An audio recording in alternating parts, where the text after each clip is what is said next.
তো দেখো বন্ধুরা, এখানে পাখিটা কেমন করে আর কি আয়নাতে বসেছে। তো আয়নার মধ্যে ওর আর কি ছায়াটা দেখতে পাচ্ছে। তো ছায়াটা দেখে আর কি ওখানে বসেই আছে। ও বলছে যে আমি তো এখানে একটা, তাহলে আরেকটা আবার কাকে দেখা যাচ্ছে। তো ওই জন্য মানে সাইকেল মোটর আয়নাতে আর কি বসে বসে দেখছিল। তো তারপরে খাওয়া দাওয়া করে আমরা এখন যাচ্ছি হচ্ছে মিলে ধান ভাঙাতে। তো এখানকার মানে গ্রামটা খুব সুন্দর, আমার দাদু বাড়ির এখানে খুবই সুন্দর গ্রাম। দুই দিকে হচ্ছে বাড়ি আর মাঝখানে হচ্ছে রাস্তা। তো দেখতেও ভীষণ ভালো লাগে, মানে সবারই আর কি রাস্তার দিকে মুখ, মানে দুই সাইডেই বাড়ি। মানে এরকম গ্রাম আর কি দেখা যায় না। তো আমাদের দাদু বাড়ির এইখানেই মানে এই গ্রামটাই শুধু এরকম। তা বাদে সব দিকেই দেখবা যে বাড়ি আছে, রাস্তা অন্যদিকে চলে গেছে এরকম না, একদম সোজা রাস্তা চলে গেছে, রাস্তার পাশাপাশি দুই দিকে আর কি বাড়ি। খুব সুন্দর লাগে দেখতে। আর এখানে নিয়ে যেতে যেতে এই ভ্যানের আর কি চেয়ারটা পড়ে গেছে। তো আমি অনেকক্ষণ ধরে লাগানোর চেষ্টা করলাম কিন্তু পেলাম না। যখন আর কি স্কুলে পড়তাম তখন তোমার আর কি সাইকেলের আমার চেন পড়ে যেত, তখন কিন্তু একা একাই তুলতাম আমি। কিন্তু এখন কিছুতেই পারছি না, কারণ সেগুলো অনেক দিনের অভিজ্ঞতা। আমার আর কি 10 বছর বিয়ে হয়ে গেল, তো অনেকটা আর কি বয়স হয়ে গেছে আমার। তো তার জন্য সব কিছু আর কি ভুলেই যাচ্ছি আমি। তো চলো বন্ধুরা, তোমরা সবাই সাথে থাকো আর শুরু থেকে শেষ অবধি ব্লগটা দেখো, আশা করছি তোমাদের ভালো লাগবে। তো শুভ সকাল আমার প্রিয় বন্ধুরা, কেমন আছো তোমরা? আশা করছি সবাই ভীষণ ভালো আছো, আর তোমাদের ভালোবাসায় আমরাও অনেকটা ভালো আছি। তো চলো, আজকের মতো ব্লগটা আমি সকাল থেকে আর কি শুরু করেছি। তো আমার দাদু বাড়ি আসলে এগুলো করে দিতে হয় আমাকে, কারণ আমার দাদুর বাড়ির অনেক বড় একটা কাহিনী, লম্বা একটা কাহিনী আছে। সেগুলো তোমাদের সাথে কোনো একদিন ফাঁকা হলে পরে অবশ্যই গল্পটা বলবো। তো এই মিলে আটা, গম সব কিছু আর কি ভাঙানো যায়। আর এগুলো হচ্ছে সরষার আর কি খোলগুলো আর কি এখানে রেখেছে।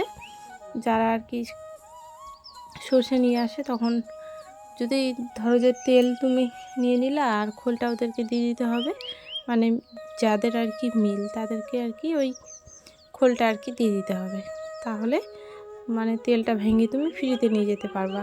আর এখানে মা দেখো চালগুলো আর কি এখনও হয়নি পালিশ, আর এখানে আবার নতুন করে এখানে আবার পালিশ করতে দিল। তো দেখো কত সুন্দর বেরোচ্ছে। আর হচ্ছে এই যে দেখো এই জায়গাতে আর কি ঢুকে এইভাবেই আর কি চালটা আর কি পালিশ হয়ে আর কি বেরোয়। তো এখান থেকে বেরোচ্ছে, এখান থেকে কোনো আর কি ধানের কোনো গুঁড়োই থাকবে না। খুব সুন্দর আর কি পরিষ্কার, মানে নিয়ে গিয়ে রান্না করলেই খেতে পারবা এরকম আর কি। ওই মিল থেকে এই মিলে আর কি ট্রান্সফার করলো। তো মিল থেকে আর কি চলে আসলাম আমরা বাড়িতে। তো এত রোদ গরম, মানে কি বলবো আর, অনেকটা কষ্ট করে আর কি আসলাম। ভ্যান আর কি ঠেলতে ঠেলতে নিয়ে আসলাম বাড়িতে। তো মা, আমি আর হচ্ছে আমার মামার মেয়ে গেছিলাম। তোমরা কি একটু লক্ষ্য করে দেখেছো যে এখানে আমার মামি, আমার মামা, আরও কাউকে আর কি দেখতে পেয়েছো? দেখতে পাও না। তো সেগুলোই গল্প আমি তোমাদের সাথে শেয়ার করব, যদি আর কি তোমরা শুনতে চাও। অনেক কষ্টে ভরা জীবন আমার দাদু দিদা এখনও বেঁচে আছে। তো চলো, তোমরা যদি এরকম গল্পটা শুনতে চাও তাহলে আমি তোমাদের সাথে আর কি গল্পটা করব। চলো। আর আমার মা বা কেন এখানে এসে আছে, আমি এখানেই কেন বেড়াতে আসছি। তো এটা হচ্ছে আমার দাদুদের বাড়ি। চলে আসলাম বাড়ির এখানে। তো শাড়ি পরে আর কি গেছিলাম, আর এমনি সময় আমি নাইটি পরে থাকি এখানে। তো আমার বোনের নাইটি ছিল, তো ওই নাইটি আর কি পরি। আর আমার দাদুদের বাড়ি দোতলা আর কি বাড়ি, মাটির দোতলা। তো এগুলো হচ্ছে সিঁড়ি আর কি, মাটির সিঁড়ি। তো এটা উপরে আর কি দোতলার উপরে ওঠার জন্য আর কি করা আছে। তো এই উপরে দোতলার উপরে আর কি ব্যবহার হয় না, কারণ সরকার থেকে ইটের দুটো আর কি রুম দিয়েছে, সরকার থেকে যেই আর কি ঘর দিয়েছিল, তো ওগুলোতেই আর কি থাকে। এখানে আর কি থাকে না, এটা এমনি আর কি পড়ে আছে। তো তোমাদের দেখানোর জন্য আর কি উপরে আসলাম আমি। আর এখানে একটু ধান চাল অনেক কিছু আর কি রাখা থাকে। আর এই দোতলার উপরে যদি ঘুমাও গরমের দিনে খুব ভালো লাগবে, বাতাস ঢুকে এই জানলাগুলো দিয়ে। আর দেখো এই যে উপর থেকে আমি দেখাচ্ছি তোমাদেরকে, এরকমটা আর কি দেখা যায় উপর থেকে। ওটা হচ্ছে জলের ট্যাঙ্কি, ওখানে সেন্টারের আর কি, ওখানে জল খায় আমার দাদুরা।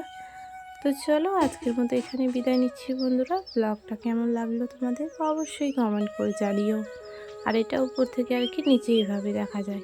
তো চলো সবাইকে টাটা।